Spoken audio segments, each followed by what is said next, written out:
Welcome, everyone, to Evolving Together with Christine Labbé, beyond the diagnosis into a new realm of possibilities. Your child deserves to be seen, heard, valued, and celebrated exactly as they are. Hi, I'm Christine, founder of Evolve Movement, a pediatric neuromovement practitioner, conscious parenting coach, and author of Our Superpowers, celebrating differently abled kids and their siblings. I offer new insights, understanding, and expansion that empower you to support your child in a way that is aligned with their soul's potential. You are not limited to the stories you've been taught to believe. You can write your own narrative. It takes 28% of parents with a neurodiverse child to awaken and advocate for change to start seeing progress. Be the change you want to see and take the first step towards a new future. Evolving Together starts now. Welcome to Evolving Together, where we delve into the possibilities beyond your child's diagnosis. I'm your host, Christine Labbé, and today we have an extraordinary guest who has transformed the lives of countless individuals and families. Our guest is Anat Baniel, the founder of the Anat Baniel Method NeuroMovement and the acclaimed author of Kids Beyond Limits and Move into Life. Anat Baniel's groundbreaking work focuses on the profound transformation that occurs through her unique movement-based modality, a form of somatic education that integrates the body, mind, and psyche. Her method emphasizes slow, subtle movements with attention that awaken the brain to new possibilities and lead to a greater awareness and understanding of the self. From the start, Anat understood that transcending limitations, even those that seem hopeless, requires communicating with the brain and helping it find solutions to challenges. Her work is about creating the right conditions and environment for the student to become empowered to learn, heal, and transform.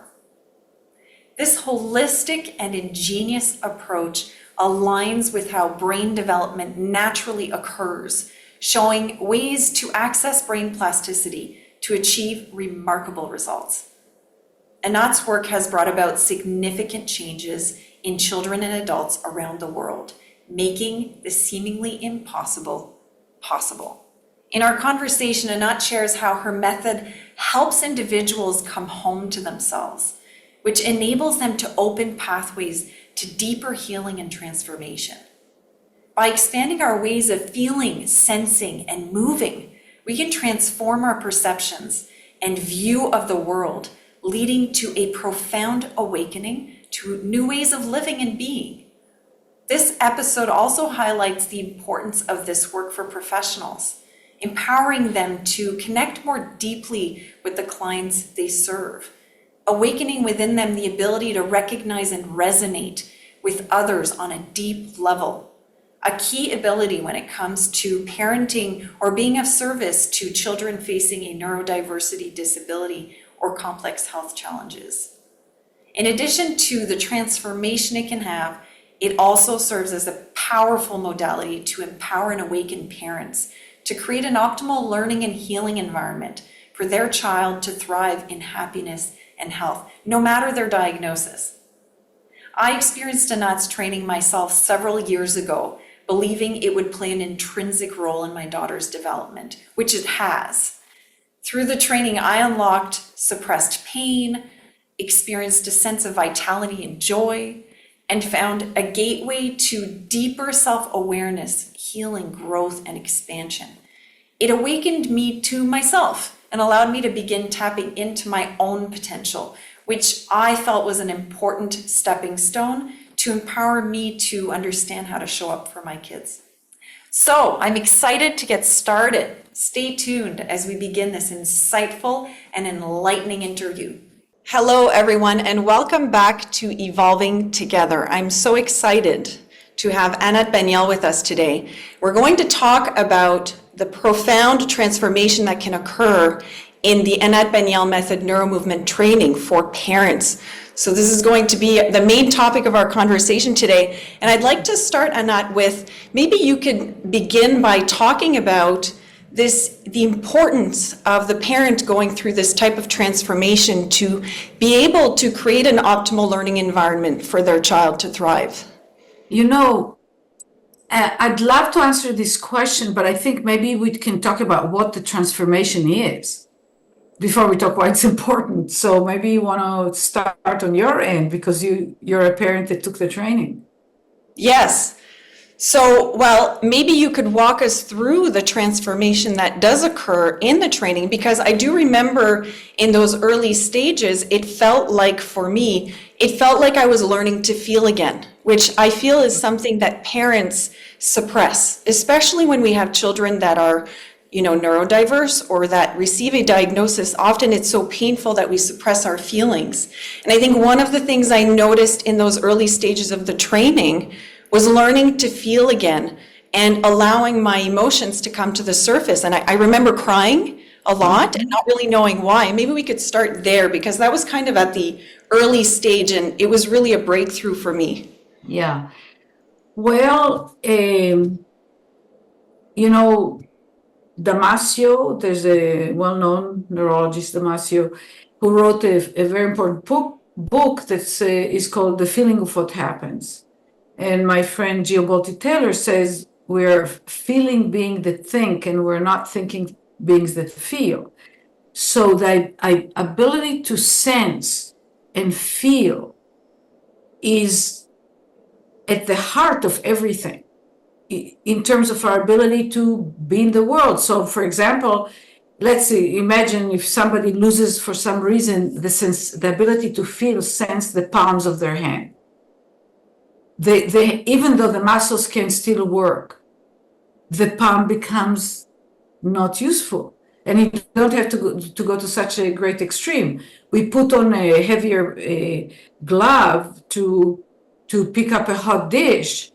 It's great, but then with that glove on, we can't do anything more refined, right? So sensing and feeling is at the heart of everything. So, and as long as we move about and function, whether better or not so well, we sense enough to operate at the level that we're operating. That's basically bottom line. And one of the things, for example, because I'm writing an article about it right now, that happens to children on the autism spectrum, is that their ability to discern, to feel, sense finer differences is interfered with. So the people are trying to get them to learn or do things, but what needs to be worked on is to potentiate the brain to be able to notice and feel and sense things, that differentiate better. So so in the training, I structured the curriculum of the training based on my understanding of child development. And one of the fundamentals of child development, that they are little balls of sensations, when they're born, movement, and mostly random movement, reflex movement, and sensations. And that is very good. That is important. Without it, they wouldn't be able to do the magnificent growth the children do. So when you guys come into the first day of the training, I know that you're already formed and adults, but from my point of view in the process, you're newborns. So I start you with movements also from the motor point of view, which is, at the heart of the program, is with movements that are less differentiation, that are differentiated, that have less demand in terms of complexity. So we start at that level, but not by crawling you around the room or, that way, but really going into functional configurations that start from closer to the ground, simpler towards the gravitational force, and gradually take you, and it's not so gradual, it happens actually quite quickly, because you are there and you have a brain and you can move already and so on. So it doesn't take a long time to, through a process where the complexity grows. And not everybody cries, in the beginning or at any time. I had my moments in my training with fellow cries when I got, it became so connected to the emotional stuff. It was always connected to it, but like in a way that went like to, oh, wow, I didn't know I had that in me, right? But for me, it was never it wasn't like intense in a negative way. It was just there. So, and we can think about it like for a baby, when they cry, to us, it must sound tragic. For them, it's just there, unless they're in pain or fearful, or then it's different. So, and then each segment, there are 10 of them, focuses on certain fundamental core relationships that need to occur between the body and the brain, so to speak. But it builds on the end, it's not but, and it builds on what is already there. And when you finish your basic training, which is 10 segments, it's 100 and I think 10 or 11 days or something like that, total, which is a lot. Then you come for 4 or 5 segments of how to work with children with special needs. I restarted, but from a higher level. So actually, the children training requires much more complexity already and much more evolution for somebody. So I've had PTs, OTs, people want to come to the children mastery first. And because they think they're going to learn something outside of themselves. So I can't accept them. And some of them get mad, it's like, but I'm already trained. I said, you're trained in that. But our process is your own personal evolution, is the basis from which you'll have the knowledge what to do with another person. So that's description. And this is exactly where I'd like to chime in, because I think this is what really differentiates this program. It's an inner transformation. We're learning a modality to be able to support and serve another by doing our own internal process first. And so it allows us to be able to connect and attune to another person on a much deeper level. And I believe that the training really allows us to awaken that sensorial ability, ability to really feel, even within another person, what might be occurring, beneath the surface.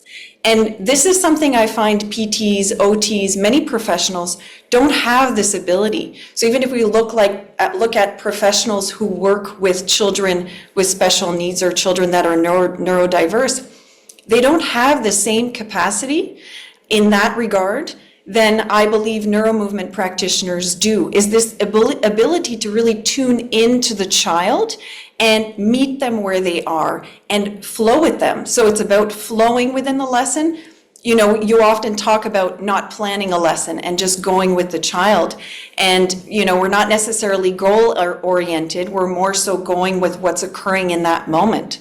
And, all of these beautiful things are lessons that teach us to tune into ourselves. They teach us presence.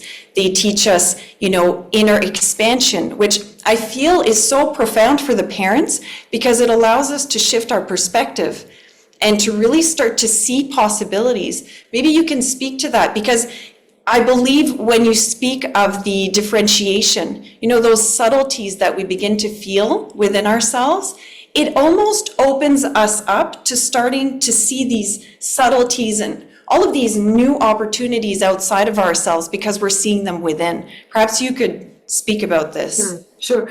Before I do that, and make sure to keep me on track in case I start going other places, but 2 things. I would replace goal, because, and I even have it as one of my essential flexible goals, because people put goals in a way that create enormous limitation and pain and heartbreak for both the child and the parent. But I'm very intentional. You see, so if I say, yes, I'm going to work with you and I'm going to work with your child, or I'm going to train you, like do a training program, is I have a I see possibilities. I mean, my whole work, it's possibilities based. I have a degree in statistics. I understand probability and how we increase the likelihood of certain things to happen and know that we can't control them directly. And the attempt to control it directly distorts the process in ways that are very, as I said, can be painful, harmful, or limiting. You know, so, but the intention, boy oh boy, if I didn't have the intention for you to graduate and be able to have a practice and to feel the way you feel and to thrive and your clients to thrive and to become a lifelong learner, by the way, then I'm not doing what I want to do. So intention is different from goal. But if you can only see two things, your world becomes very narrow, right? If you have only three things that you do every day, literally the world feels like it's shrinking. One would think, oh, if I have very little to do, I have room to expand. But mostly for people, depends what you do with the not doing, right? If you're like a big meditator and so on, then you're doing something very much, but it's not the usual external doing, right? But otherwise, people's lives become smaller, their health tends to go down, etc., etc. The whole process of growth and basically life, the building of it is through differentiation. So you get a sperm and an egg, and they meet each other, and they become one cell. They fuse. But immediately they begin differentiating. That means they go 2, and then that becomes 4, and then that becomes 16, and 8, and then 16, and so on and so forth. And grows into the millions, and then the billions, and then the trillions. And then, before it gets all the full size, what does it do? It's the same. And then at a certain point, and it's genetically, controlled and so on, it starts differentiating amongst itself, and it becomes 3 layers. Then those 3 layers, what do?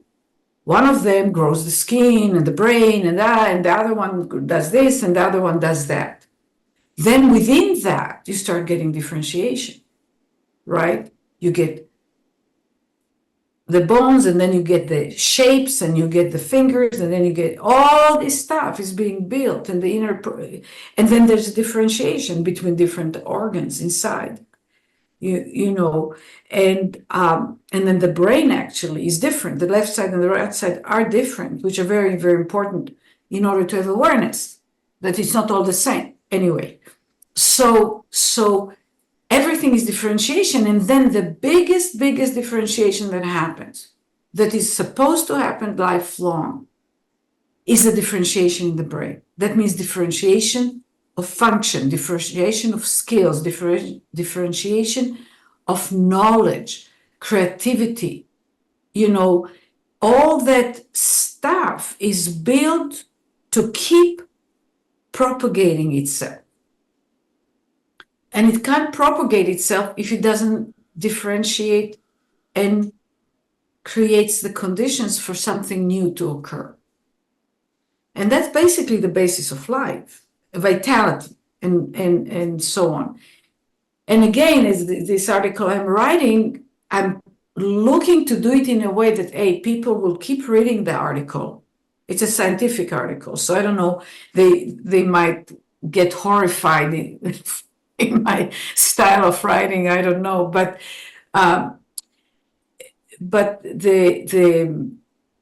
they need to read it, and if they read it, that's interesting for them, how to communicate that they would feel, that they would have the feeling of what I'm talking about.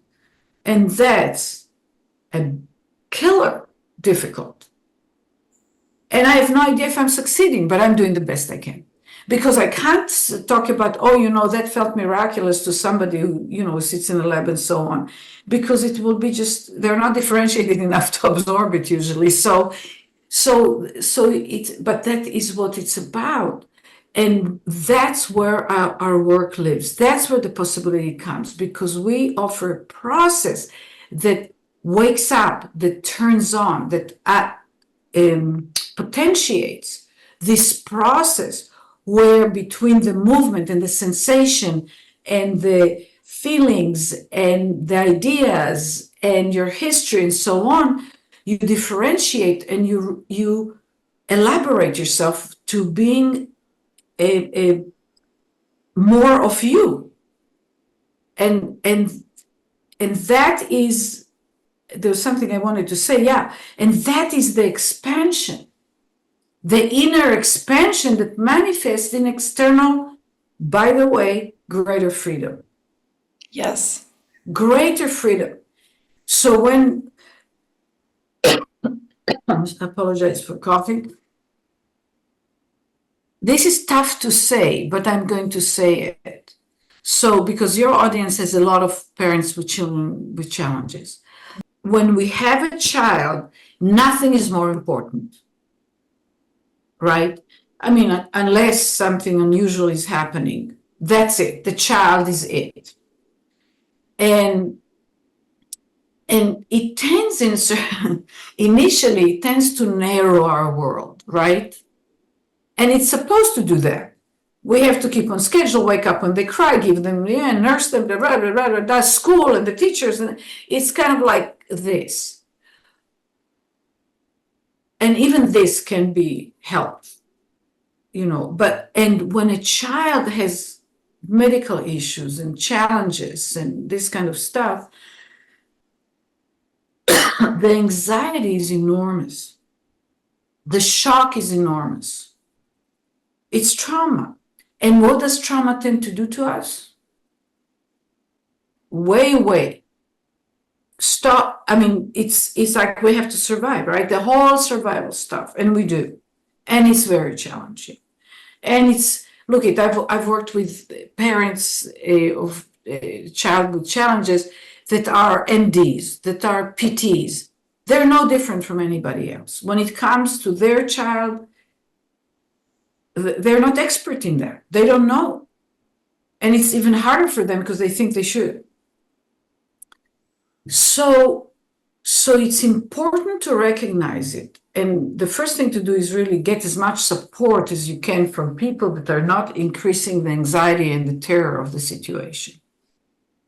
And then what you described to me before we got on is when you do this process, all of a sudden you get more freedom around the child, your response to the child, and then you get freedom and creativity and more actually skillfulness in handling and interacting with the child.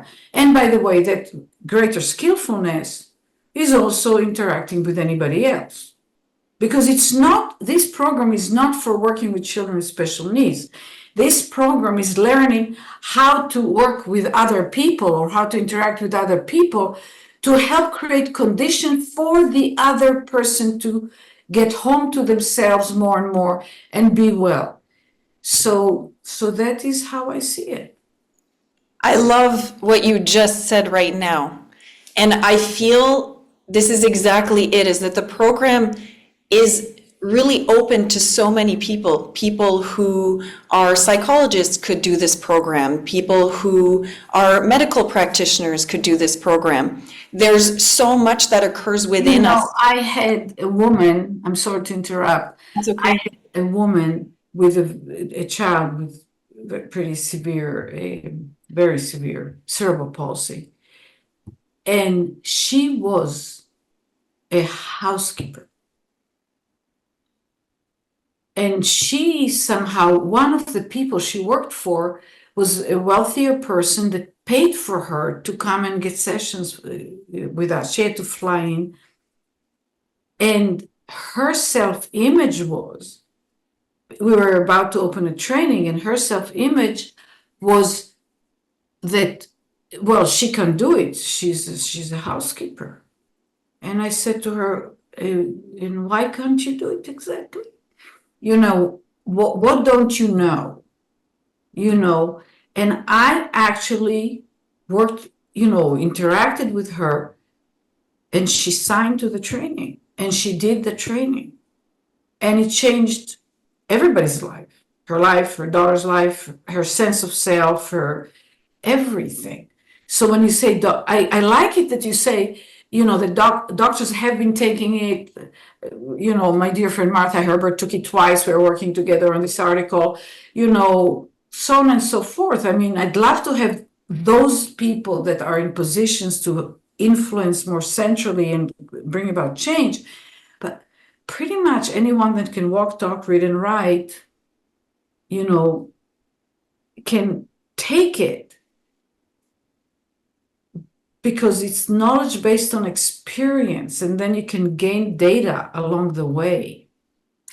Of course, and I completely agree. I think the angle I was going with the professionals is more because they become so much more tuned to themselves. Oh, yeah. Coming home to yourself, finding that freedom within. It's also very freeing in their practice, right? It also allows them to connect and attune to their clients. It transforms. I mean, it's not the same practice. Exactly. It just changes. Even if they do some of the same routines, the way they do it's so different that it brings about completely different outcomes, of course. And one profession that at least I don't know how much people still do it, probably they do it to a great extent, is psychotherapists. Psychotherapists are expected to go into therapy in order to become therapists. So that is now, I think some people are doing almost equivalent to therapy outside of that, umbrella, which maybe don't do that anymore. And psychiatrists don't do it. I mean, I know a psychiatrist that actually wrote a very important book about, a bit of what we talk about, going with the system and all that stuff, was never in therapy. And let me tell you, it showed.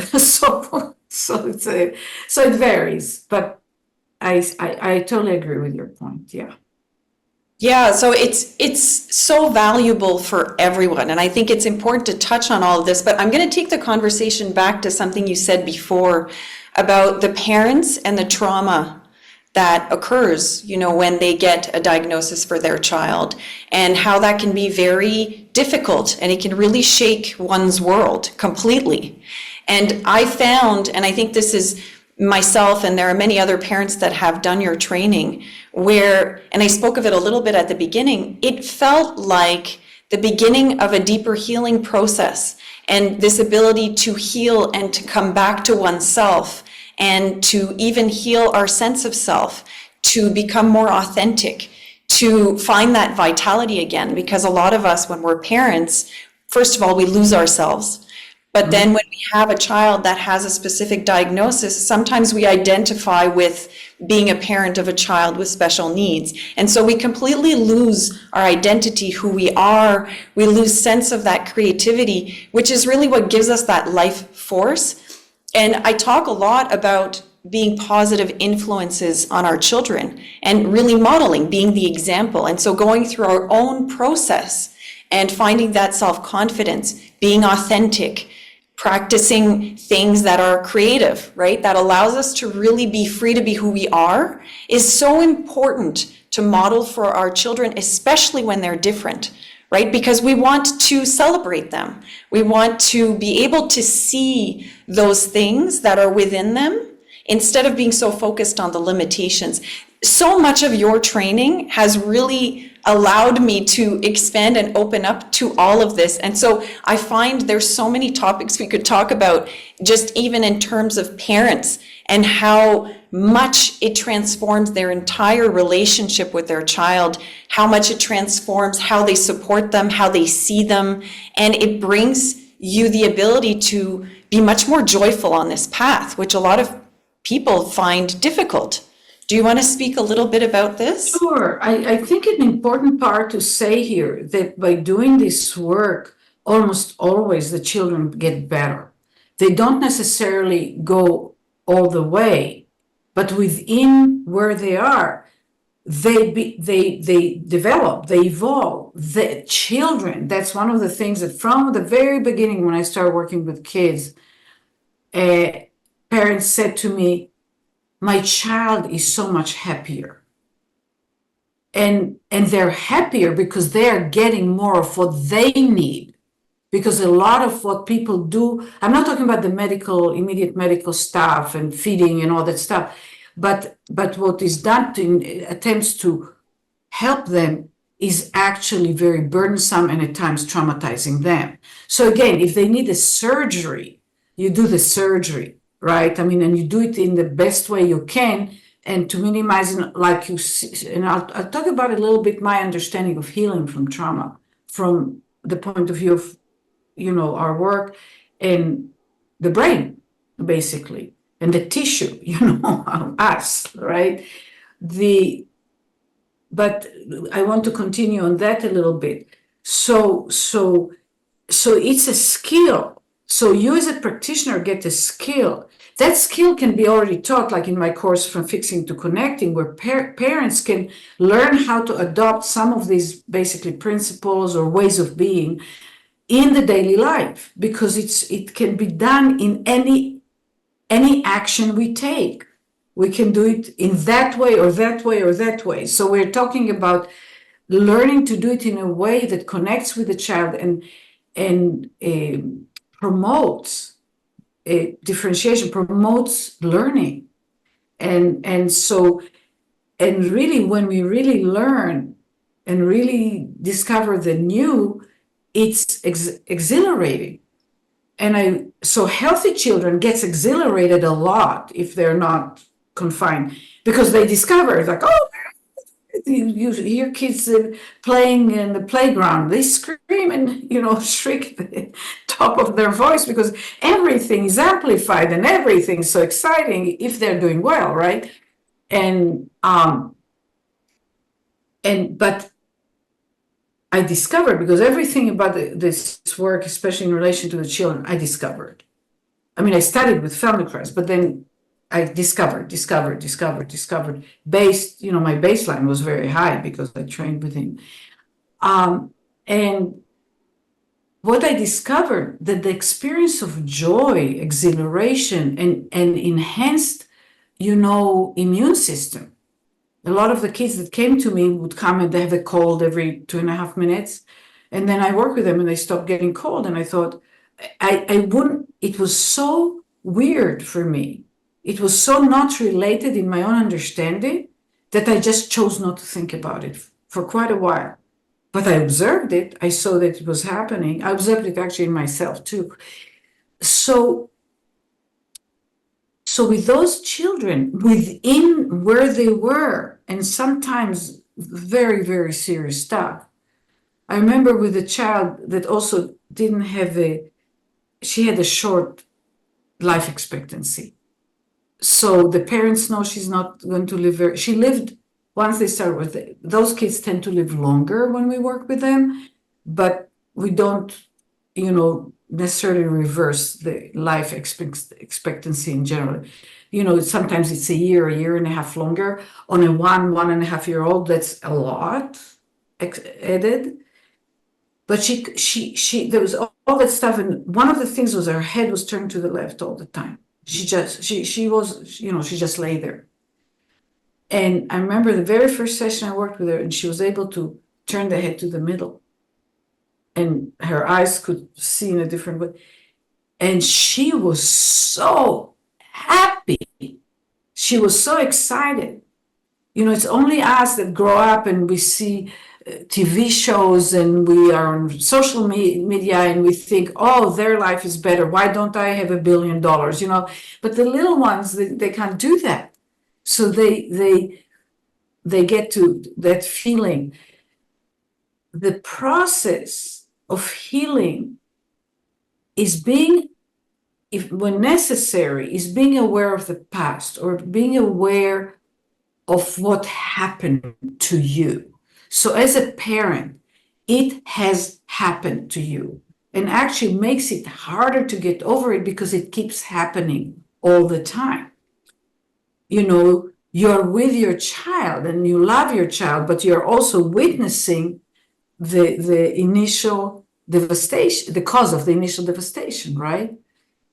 So the acknowledgement, the awareness, the knowing, I'm here. It's kind of like when you go to hike in a park and you want to know where to go, and there's a thing that says you're here, and then you can take this trail, that trail. That is very important. And that's one of the most important things I learned from having been trained to be a psychotherapist. It's like knowing, and sometimes it's in the past when you go to therapy, this did happen. It's important to know when we're ready to know. But as a parent, you know. And then the healing doesn't happen by going backwards. It happens by taking where you are and starting to create new possibilities. And that is the process. That's it. That's what I teach. The thing about the training, that it provides a very potent process to doing this and a very rich content-wise. So, and of course, the more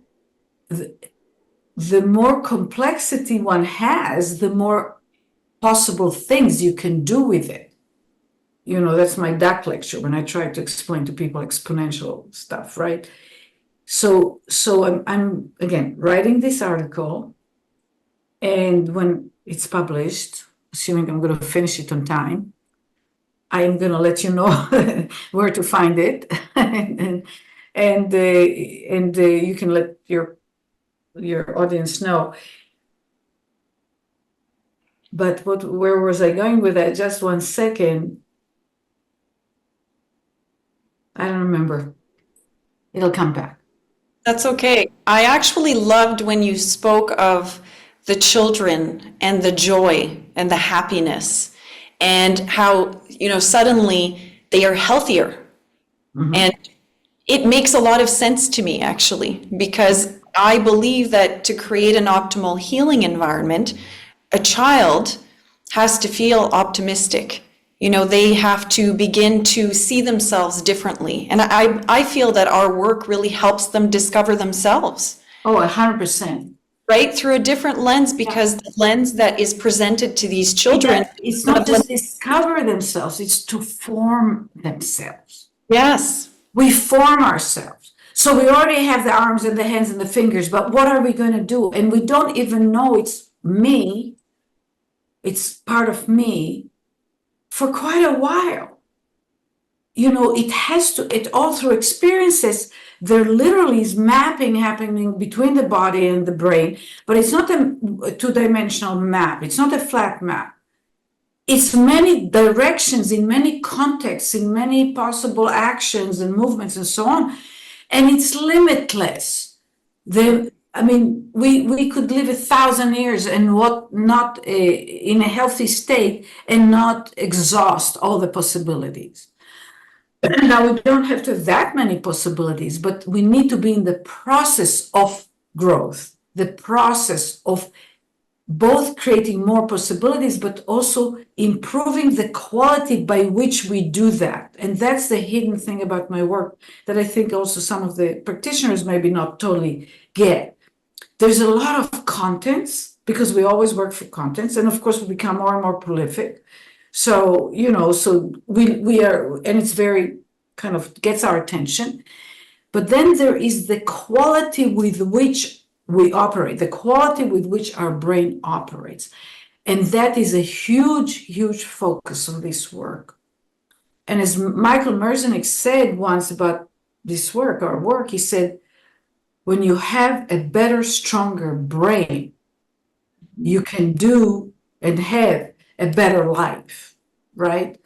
We literally help the brain be a better, stronger brain, but not by telling you should do this or you should feel that. And what I said, and I realized, with all the training has so much content to it, so many different movement lessons, so many, theory, lectures, and the people get to know each other, and so much. It's very, very rich. But one day I said, I know what I'm doing. I'm helping people come home to themselves. But you come home to yourself by creating a better and grander home within yourself.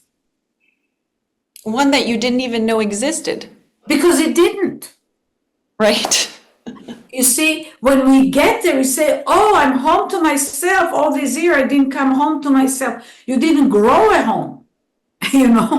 It's you had, and being home is being in that process. You see, it's sort of like a little circular, but it's in the process that we experience home, and the process creates more and more, and that's the expansion you mentioned earlier. We are literally feeling bigger.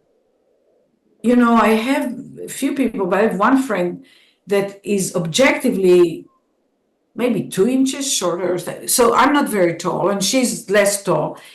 And she's just keeps saying to me, she said, Anat, I don't know why, but you always feel so tall to me. And I've had people, and I'm not a tall person once you see me objectively, but when it's something about, and I don't try, it's just how you feel. Oh my God, if I can locate it, and I think I know where it is, I'm going to show you a picture that I got. I was in the Children Mastery segment just now in North Carolina, and a little girl that I started working with her when she's very little, and she's so delicate and very bright, but had a lot of limitation in movement. And the first time she saw me, it was like one huge no. She didn't want me to touch her. She didn't want this, that. It was a big no. And there's a lot of personality in a tiny little frame. And I looked at her and I said, let's see let's see who wins. And of course, if I win, she wins, right? I work with her. And I haven't seen her for quite a while, and her mother is taking the training. She's in the training. And they had their practicum, so not the mother, but another student practiced on her. And she knew I was going to be there. Her excitement of, shy, I think maybe she's 4 now, or she's little. And then before they left, she gave me a gift, a picture. She drew a picture. And she drew a picture how she felt when she was little with me. And she draws herself this tiny, and she draws me like this big thing. That was, and it's beautiful because you see how much she connected to her feeling and to the body image and to the kinesthetic experience of stuff. Anyway, sorry for this disruption. No, not at all. It's a presence, right? People feel someone's presence. It has nothing to do with how tall we are, or, right? It's the presence that we bring into the room. Yes. So, but I did want to speak about the children because, we talk a lot about movement in our work and understanding the relationships between the parts, and there's so much depth to it that we won't get into here, but there are so many changes that occur that are beyond physical movement. And I think that's important to mention because some people they almost limit themselves to, it's a practice in movement, so, it creates change in physical movement, but it creates so much change for the children, much beyond movement. Maybe you could speak to the changes that occur, with various conditions even. Yeah. Well, the separation between mind and body is just, it's everywhere. And this article I'm working on is focused on the fact that movement and moving and sensing is what forms all aspects of ourselves. it feels by the time we become adults and we have acquired abstract thinking, we don't remember what it felt like when we were forming all this stuff.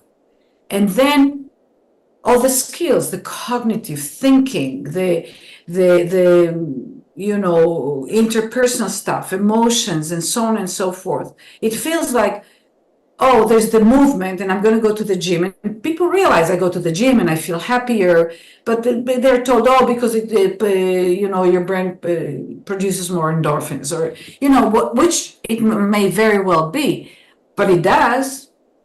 And it's not just that there is a relationship between A and B. It's one system. It has many, many parts to it, way more than just cognitive or mind and body. I mean, it's huge.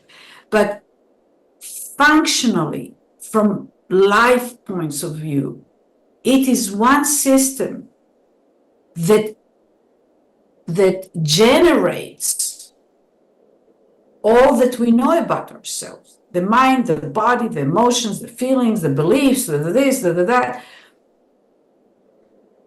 And movement is the primary activity and concern of the brain.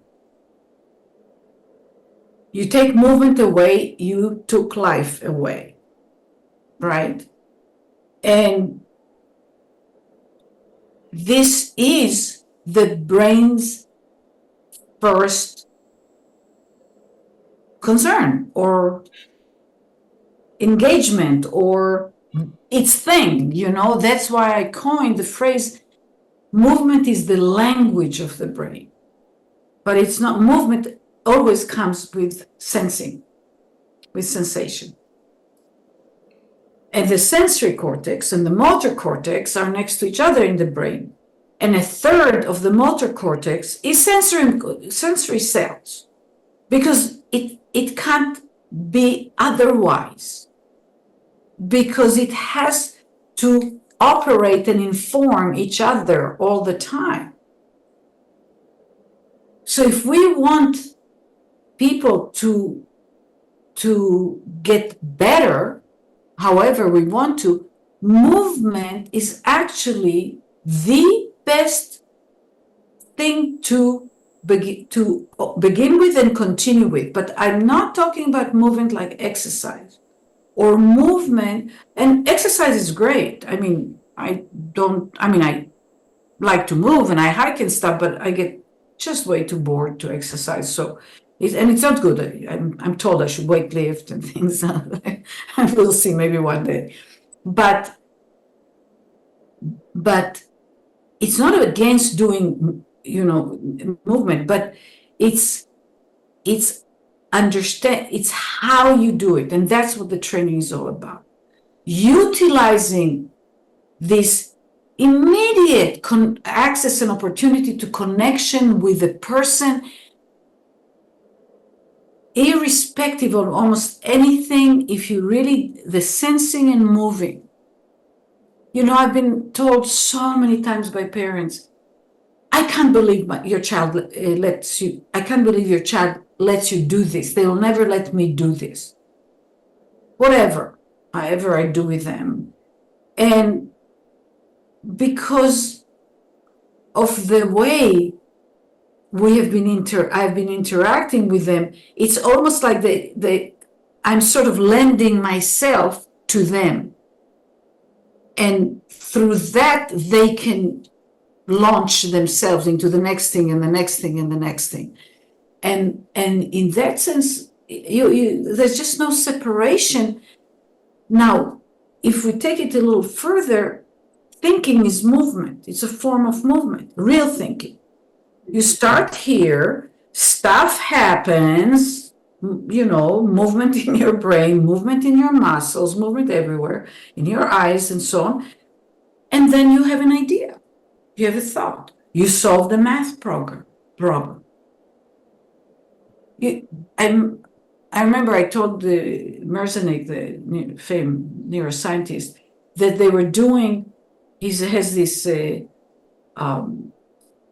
for how does it call it, some brain program thing. And I said, if you get people to do, I said to him, my 7 minutes of my work, or even 5 minutes of movement, then do your interactive on, visual and auditory and all that stuff on the computer, and then do it without. You see, the people who did a little bit of movement before, the way we do it, will get much better outcomes. They didn't even take my kind of movement. They just took a little bit of movement, and he kind of understood what I was doing, and it proved to be true. When I work with the children, when they have a hard time reading or writing, and of course I've already been working with them, the very first 5 to 10 minutes of the lesson are movement, that I move them or that, and then to upgrade the brain, to get it to a position where it has the potency to understand the more complex stuff, math or whatever, or perceive lines, to be able to put the letters inside. And so for me, it's just so there. Yeah. Yes, and it awakens the brain in so many different ways. Even I've noticed, and perhaps you could speak to this, children on the spectrum.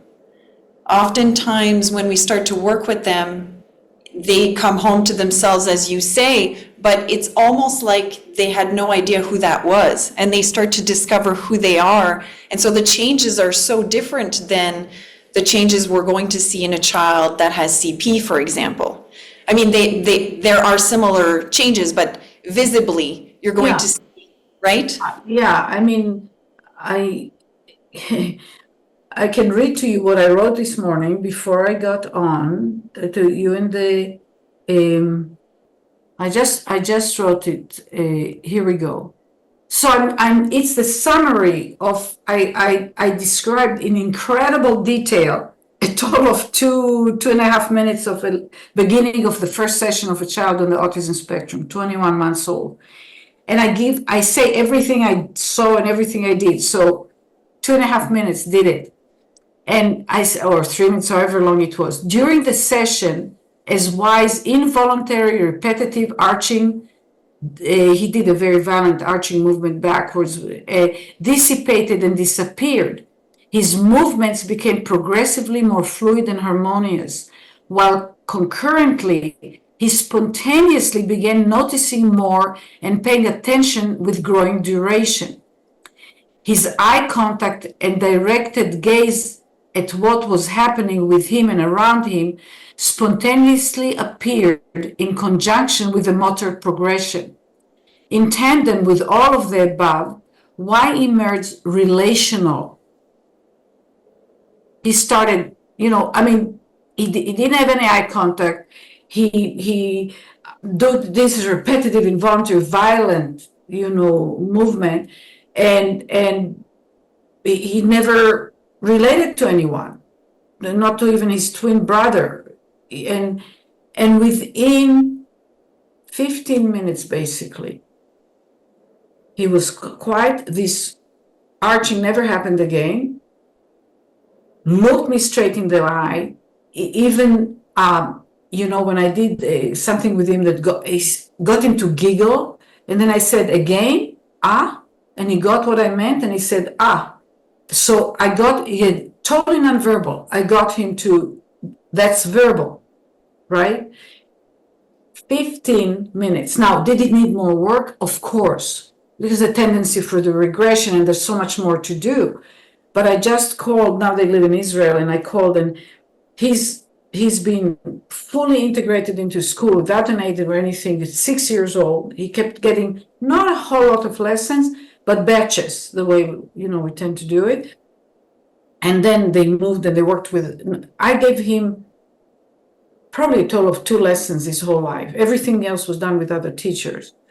And he's a teenager in school with his brother, and a friend of mine saw him a year ago. She said she wouldn't have ever, now not all kids get that way. They don't all respond the same trajectory at the same speed, but let me tell you, all respond. because we're built to be related to this way. That's why they let me do it. Because, first of all, they feel safe, completely safe. And that's how we are structured to be related to how things need to come to us for us. That's how we are built. So when we get the vitamins we need, we absorb them and our skin looks better. And a lot of what humanity has evolved over the millennia is not up to date. We need to update it. And parents and children can benefit from it tremendously.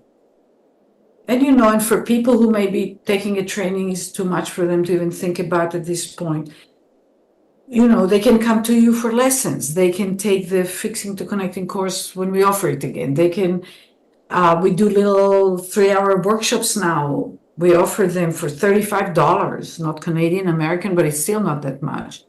And start experiencing it. You can get materials, from the website, movement lessons. Read the book, Kids Beyond Limits. Do you have a copy? Can you show a copy of the book? Yes. Oh, I don't have it here, unfortunately. Yeah. Not in this room, but I can put a picture up. Yeah, okay. So, because there's just start somewhere, because just like with this little boy, that I'm describing, you start somewhere and the change starts. And then it continues as you continue with the process. Well, thank you so much. I think this speaks to how much can occur with this work. And I think it's a wonderful way to close today. And I'll just offer you, space to say any last words before we close our conversation. Oh, well, first of all, I had a wonderful time being in conversation with you. I find you to be delightful. And I'm so happy that you're doing so well with the work and want to bring it to the attention of more people. And I want to say to the parents that there is just so much that can get to be better, even if certain things are not possible to happen for your child. And some things that are considered impossible become possible, or at least partially possible, and sometimes perhaps not at all, but other things open up. And it's okay for you to pay attention to yourself, to invest in yourself, and and you've heard that a million times, but the better you do, the better it is for your child, because your child absorbs everything. As we conclude this deeply insightful episode with Anat Baniel, I hope you have gained a profound understanding of the transformative power of the Anat Baniel Method NeuroMovement. Anat's work teaches us the importance of subtle movement and attention in awakening our brains and expanding our perceptions and understanding. This journey of self-discovery and healing not only empowers us as individuals, but also enhances our ability to connect and attune to others, especially our children and those we serve. Anat's insights remind us that true healing and connection begins with ourselves. By taking the time to be present to our own bodies and sensorial awareness, we unlock new levels of expansion and vitality. This is what enables us to support those we care for in even more meaningful ways. Thank you for joining us on Evolving Together. If you found this episode valuable, please share it with others who might benefit from Anat's wisdom. And we've included some helpful links for you to access the amazing power of this work. And there's a surprise gift in there. Remember to subscribe to our podcast for more inspiring conversations and practical insights. Until next time, stay connected, stay present, and continue your journey of conscious practice.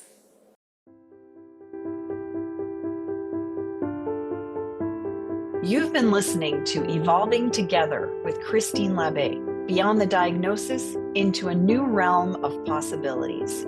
Tune in every second Tuesday at 4 p.m. Pacific Time or 7 p.m. Eastern Time on Transformation Talk Radio for more insights, understanding, and expansion that empower you to support your child in a way that is aligned with their soul's potential. Your child deserves to be seen, heard, valued, and celebrated exactly as they are.